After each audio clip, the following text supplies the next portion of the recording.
This is really interesting chapter because it really talks about how value is created and how the marketing function works to create value for organization. So let's focus on this value creation strategy as well as how products and service help to create value for the organization, how that works in the marketing function. So let's see this diagram. Let's think about what we call the concepts of target marketing. This is probably one of the biggest innovations that marketing begins to business in the late 100 years or so. So which is the idea of segmenting the market into smaller subgroups. So using those subgroups to be able to create unique value propositions or to target each of those subgroups that we see valuable, and then to differentiate ourselves from the competition by positioning ourselves uniquely within each of those subgroups. Okay, we're gonna talk about one by one in the later page. So let's talk about each of these concepts: segmentation, targeting, differentiation, and positioning. Okay, so those are gonna be things that we get into in some great detail this semester, throughout the whole semester. And it's gonna be important that you understand each of these concepts. These are used throughout business all the time. Probably you've heard about this STP term lots of times. We talk about phenomena, we talk specifically about working with our products and service to be able to create unique value for our customers. Let's first get into segmentation. Segmentation is dividing the total market into smaller segments.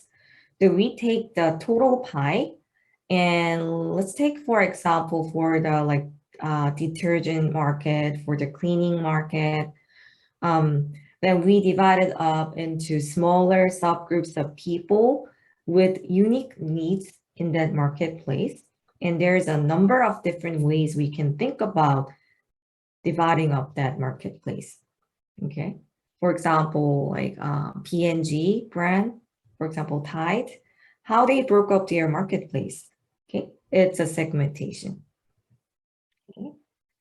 When we talk about marketing mix, this is where we refer to 4Ps, and 4Ps or marketing mix strategy. So based on each segment, we can provide separate marketing strategy based on segmentation characteristics, because within each segment, consumers' characteristic might be different. So we need to offer different marketing strategy.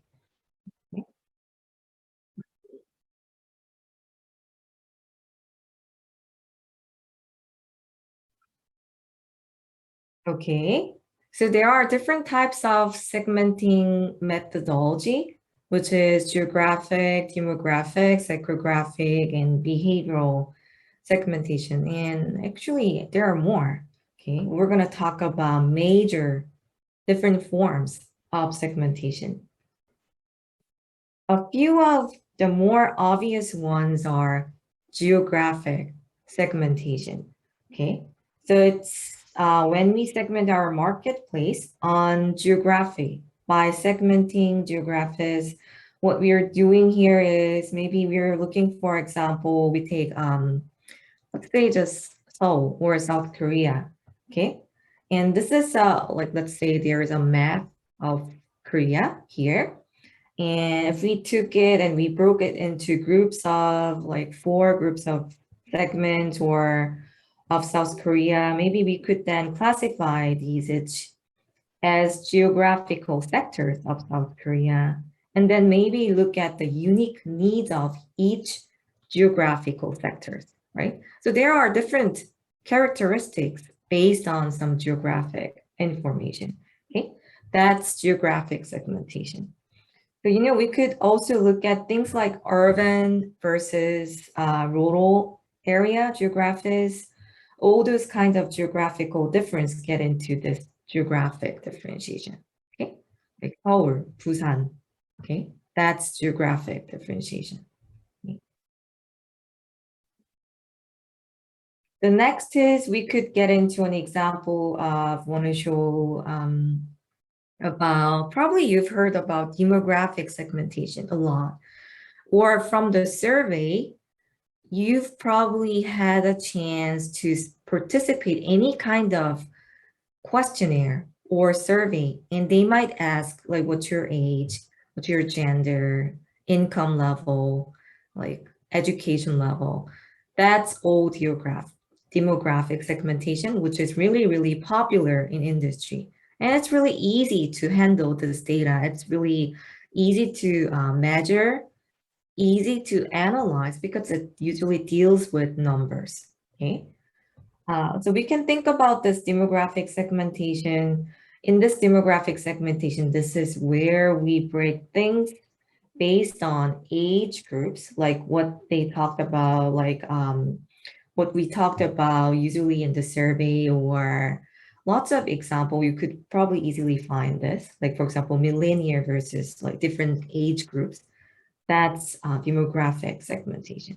We could also break into males versus females, and we could break it up into any type of demographic difference, like occupation, education, religion, nationality. That's all demographic segmentation. Okay.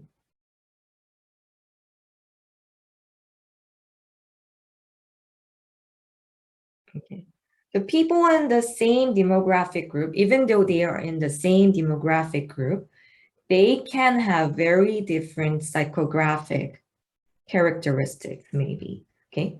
The last class we talked about in consumer behavior class, we talked about the concept of psychographic as well, the way people's beliefs or form opinions and thoughts.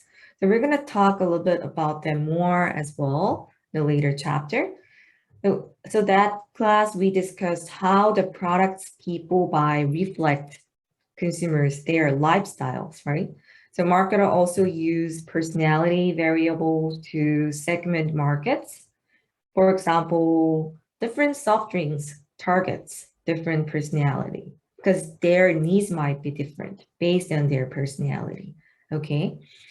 For example, like useful personality or some like unique personality, practical, good-humored, like those kind of like some serious personality. Okay, so based on this analysis of psychographic segmentation, maybe we could offer different marketing strategy as well. Okay, the next that I like to talk about for a second is behavioral segmentation. Okay, so unlike geographic or other segmentation, in behavioral segmentation, we actually divide the groups based on information about their knowledge, attitudes, product usage. Okay, for example, in behavioral segment, we might look into that, like for example, how often they use products. Okay, how often they use products, or how loyal are they loyal users, or are they an expert on the products? To what occasions they use them, okay, and so on. So it's all about the use of the product or service, and we look across groups of people based on how they use the products, and then we bundle them into different usage segments. That's our behavioral segmentation here, okay? It's also very useful. Maybe it's not easy at first because you need to get this data, right? This customer's data. But maybe it's more accurate or it's more customized in some cases. Okay.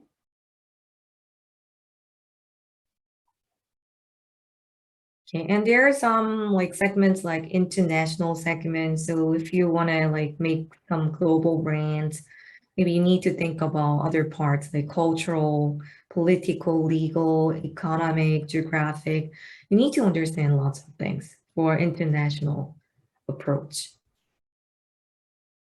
When we think about market segmentation, we often think about 5 elements for something to be a good segment of the market. to be able to judge a good segmentation. So it's kind of standards, okay? So the first is whether they are measurable. So we can actually measure the elements of the information that we are looking to be able to capture for our segmentation, okay? Second is accessible. The individuals that we are targeting, we can actually access them and get information from them and sell to them. Maybe it's useless if you cannot it's not accessible, right? Even though they are really attractive segments, if it's not accessible, maybe you cannot give any good offer, right? Substantial. The segment's large enough that we can actually act on. If the segment itself is too small, maybe it's not valuable to us, okay? So substantial is really important too. Differentiable, meaning that we can differentiate ourselves from in that segment relative to other segments. So it allows us unique positioning for people in that segment. If it's not easy to differentiate your brand product from others, it means it's easy to copy your technology, your service, right? Maybe it's not good segments, okay? And actionable. We can actually use that information in our strategies to be able to implement our segmentation strategy out of the marketplace. All right, so that gets into segmentation. Let's next get into we've segmented our market. Now we know what our segments are, and we want to be able to target our segments, figure out which segments that we'd like to go after. The first step is to segment the market, and the next is to target. So here, a target market is a set of buyers who share common needs or characteristics that the company decides to serve. What are these markets that we think are valuable to us?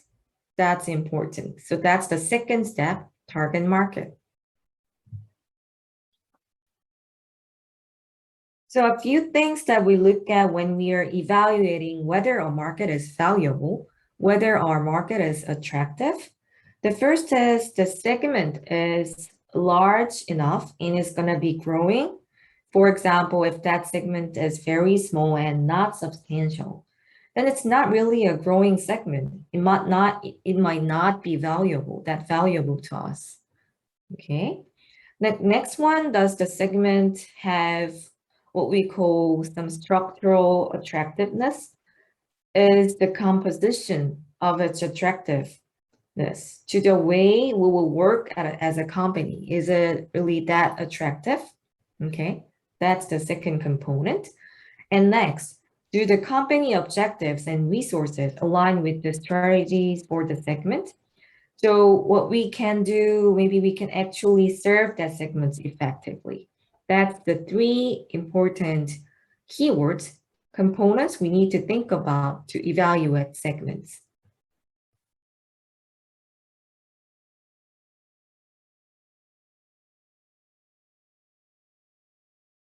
Okay.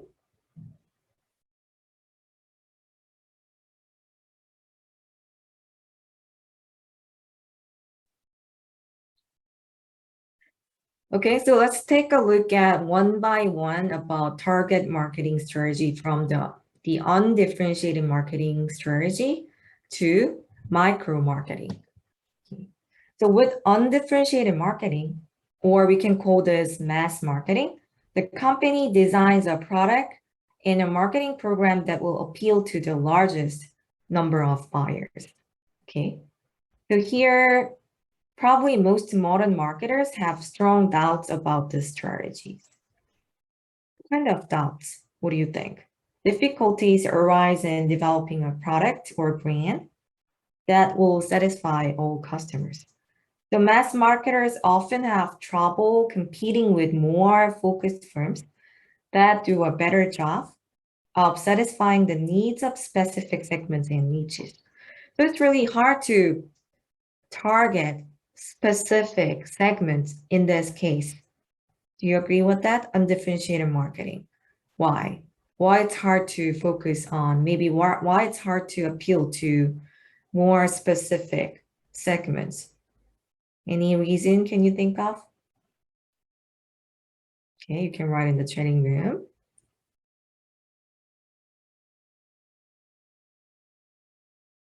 Okay, second strategies are differentiated marketing strategy. So differentiated marketing targets several different market segments and provide separate marketing strategies for each. Okay, the differentiated marketing increase the cost of doing business. The company must weigh increased sales against increased cost when deciding on a differentiated marketing strategy. So why it's more expensive than undifferentiated marketing? Why? Why do you think so? In differentiated marketing, okay? That's my question. Okay. You can share in the training room and we're going to discuss after this session. Okay. So when using a concentrated marketing, okay, or we can call this niche marketing strategy, a firm goes after a large share of one or a few smaller segments or niches. So concentrated marketing can be, sometimes it's highly profitable, but at the same time, it involves higher than normal risk. It's quite risky, okay? So companies that rely on one or a few segments for all of their business will suffer greatly if the segment turns sour, okay? If there is any problem, okay? So our larger competitors may decide to enter the same segment, which is really attractive segment with greater resources, then it's really risky, okay? So for these reasons, many companies prefer to diversify in several market segments, because it maybe leverage your risk a little bit. In fact, many large companies develop or acquire niche brands of their own, okay? The concentrated marketing, it's quite risky than like the other one, okay? Differentiated marketing, okay? So there's a segment 2, like 4, maybe. But we can just we decided to focus on segment 1. But what if it fails? Sometimes it's risky, so you need to think about it, okay?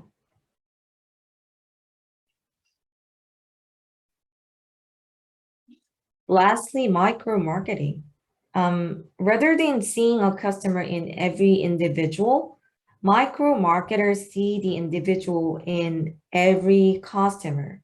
So micro marketing includes local marketing and individual marketing.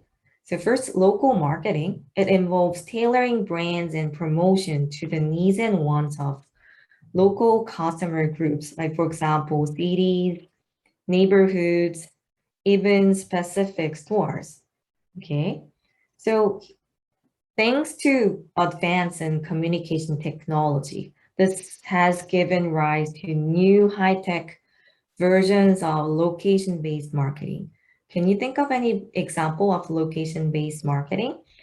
So thanks to the explosion in like net-connected smartphone with GPS capabilities and location-based social networks, companies can now track consumers like whereabouts closely and gear their offers accordingly. So location-based marketing is going mobile.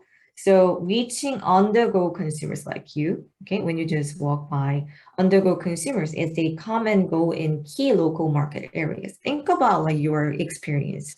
If you can share, like if you just went to any special spot and suddenly you got this advertising from your mobile phone, that's location-based marketing, okay?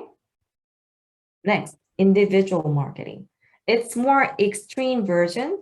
Okay, so micro marketing becomes even individual marketing, which is one-to-one or markets of one marketing. So it's more detailed database, even robotic production or flexible manufacturing, interactive media such as like mobile phones or internet, and it has combined to foster mass customization. Usually customization is just one-to-one or one to a few consumers. But with this database or with this system technology, we could just create this mass customization strategy, which is the process by which firms interact one-to-one with masses of customers to design products and service tailor-made to individual needs. Okay. So individual marketing has made relationships with customers more important than ever. Okay. Now it's really important. You need to maybe can share your own example of this micro marketing also.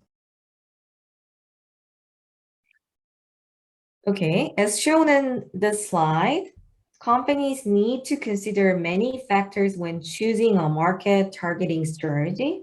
So when the firm's resources are limited, concentrated marketing makes them maybe the most sense because resources are limited.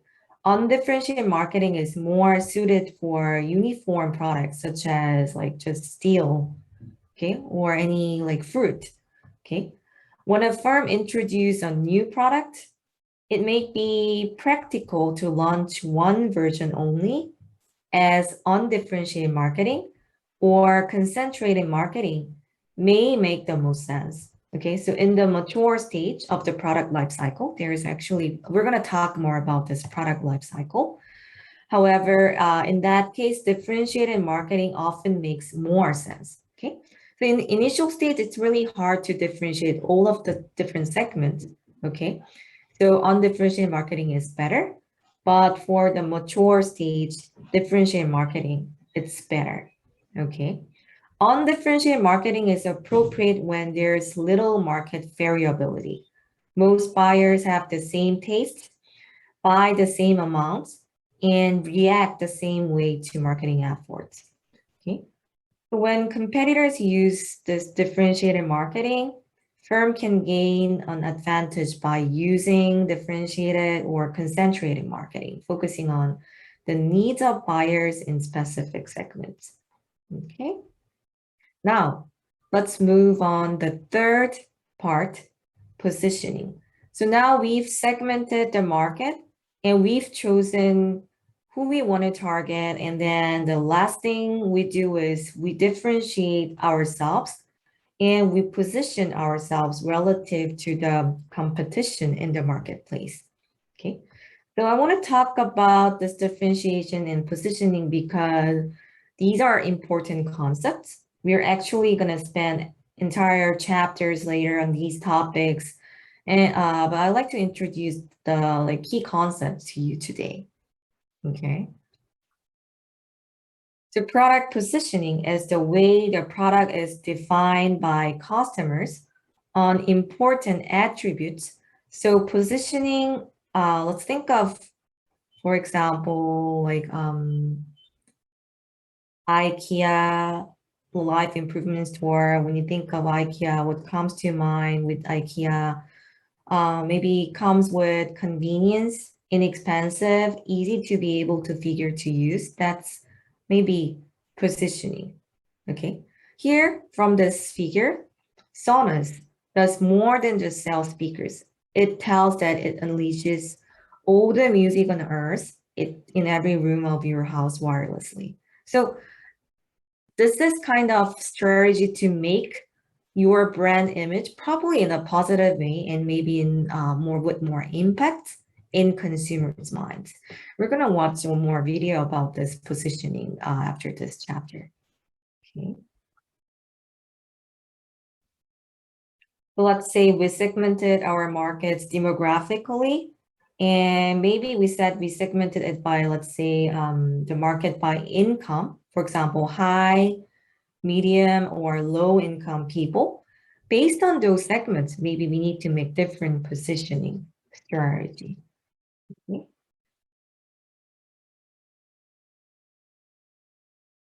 Okay, so in planning their differentiation and positioning strategies, marketers often prepare what is called perceptual positioning maps, which shows consumer perception of their brand versus competing products on important buying dimensions.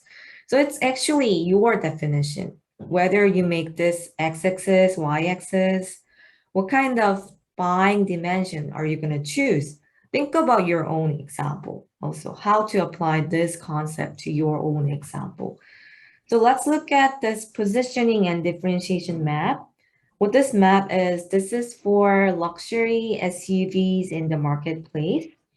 The position of each circle on the map indicates the brand's perceived positioning on two dimensions, price and orientation, luxury versus performance, okay? And what is the size of circle? The size of circle indicates the brand's relative market share. So here we have like Cadillac, we have Infiniti, Lexus, Lincoln, Toyota, and Range Rover, okay? So think about what those vehicles look like and where they fall. We see here on the x-axis, like y-axis, it's a luxury vehicle versus performance vehicle. So if it's more performance, it goes this way, right? If it's more luxury, it goes this way. Okay, and this is priced from like this to this, right?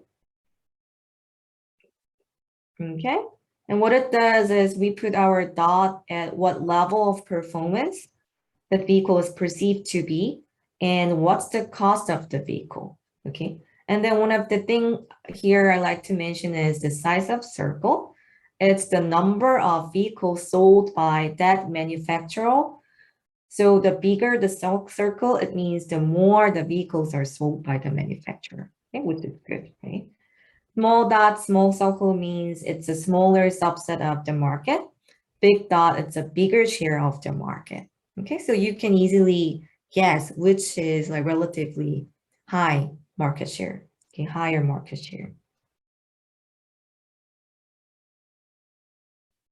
Okay, I put the full detailed description about this perceptual positioning maps.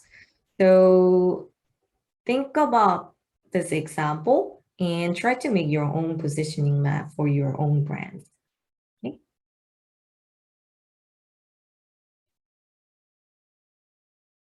Okay, so firms must differentiate their offers by building a unique bundle of benefits that appeals to a substantial group within the segments. So here, a brand's positioning must serve the needs and preference of well-defined target markets. Okay, identifying set of possible competitive advantage, choosing the right competitive advantage, selecting an overall positioning strategy, and communicate and delivering the chosen position to the market. Okay, so let's talk a little bit more about competitive advantage. To build profitable relationships with target customers, marketers must understand customer needs and deliver more customer value better than competitors do, okay? That's competitive advantage. So to the extent that company can differentiate and position itself as providing superior customer value, then it gains competitive advantage, okay? So let's just move on to the next part. Okay, so to find points of differentiations, marketers must think through the customer's entire experiences with the company's products or service. And company can find ways to differentiate itself at every customer contact point. So not you can like maybe you can easily think of this product differentiation. Could you just share your own example from any differentiation like product in terms of product, service, channel, people, image? While I'm explaining one by one, if you can share any example, you can just write in the training room. So through product differentiation, brands can be differentiated on features or performance, styles, and design. So for example, both positions its speakers on their striking designs and sound quality. Subway brand differentiates itself as the healthy fast food choice. That's all about product, right? Any other else? Okay. And service differentiation. Some companies gain service differentiation through speedy, convenient, or careful delivery. For example, like some company doesn't just offer fast food, maybe they can communicate their service with like very fast delivery. Okay, that's service. Okay. Firms also can practice channel differentiation. Okay, it can gain competitive advantage through the way they design their channels coverage, expertise, or performance. For example, Amazon.com, they set like themselves apart with their like smooth functioning direct channels, lots of different channels. Think about like big companies, global companies, they do provide lots of different channels for consumers effectively, convenience. Okay. Companies can also gain a strong competitive advantage through people differentiation by hiring or training better people than their competitors do. That's why companies do, this interview or do this test to find out better people. Okay, that's assets for the company, right? Lastly, even when competing offer looks the same, buyers may perceive a difference based on company or brand image. Okay, even though they actually offer same brand, probably brand names means a lot. We also talked about brand equity before, right? So the chosen symbols, characters, or other image elements a brand choose must be communicated through advertising that conveys the company's or brand personality. Okay, that's image differentiation. Okay. Okay, so not all brand differences are meaningful or worthwhile, and each of this difference has the potential to create company costs as well as customer benefits. So the difference here is worth establishing to the extent that it satisfies the following criteria. For example, whether it's important, superior, communicated, or affordable, profitable. Probably I would like add more explanation about distinctive, preemptive. So competitors do not offer the difference. Just companies can offer it in a more distinctive way. That's distinctive. And preemptive competitors cannot easily copy the difference, okay? Because it's really easy. It's not easy to copy that service or technology. That's like 7 components, maybe how to differentiate by like promoting. Okay, last part. So the full positioning of a brand is called the brand's value proposition, which is really important term, but the companies do this. I also did this value proposition a lot in Samsung. The full mix of which a brand is differentiated and positioned. It is the answer to the customer's question like, why should I buy this brand? Why should I buy your brand? You have to answer customers' question about this. Okay, so this figure shows possible valuable propositions on which a company might position its products. Okay, so here 5 green cells represent winning value proposition, which are good things. Okay, of differentiation and positioning that gives the company a competitive advantage. Okay, let's see. I just put explanation for each part already, so you could maybe get an idea by reading this. Okay, I'm just focused on the more for less. parts. Okay. So more for less, it's the winning value proposition and would be offer more for less. Many companies claim to do this. And maybe it's really not easy, but if you could give, like, for example, more benefits and less price. It's actually perfectly good, maybe. Okay. Let's say your cost is very effective, cost-effective material, or you could make that technology really important, attractive to your consumers. Okay. So offering more usually costs more, but if you can make it difficult, if you can make it less cost, then it will be really nice for in the long run, okay, in the long term.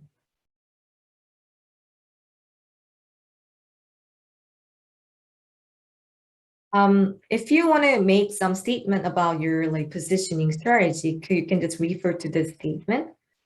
Okay, so positioning statement, like it summarizes company or brand positioning using this form, like for example, to target the segments and needs to blah, blah, blah.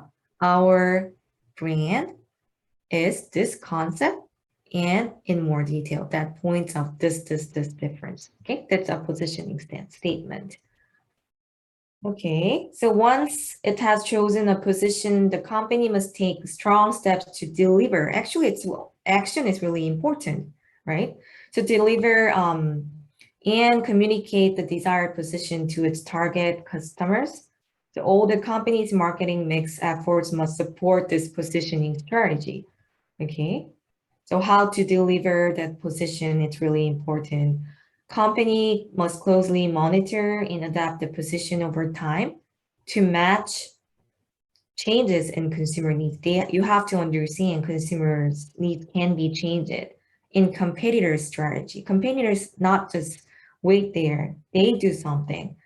Okay, so these are really important. Okay, thanks everybody, and we'll talk to you in the next chapter. That's it for today. 요약은 쉬는 시간 이후에 하도록 할게요, 여러분. 제가 쉬는 시간 이후에 여러분한테 잠깐 시간을 드리고 아마 포지셔닝 맵을 그려보라고 할 거예요, 각자. 그냥 종이에다 그리시면 되고요. 그거를 이 클래스에 업로드를 한번 해보는 세션을 갖도록 할게요. 그래서 잠깐 그거 하고 그 다음에 제가 팀 시간 계속 드릴 거니까요.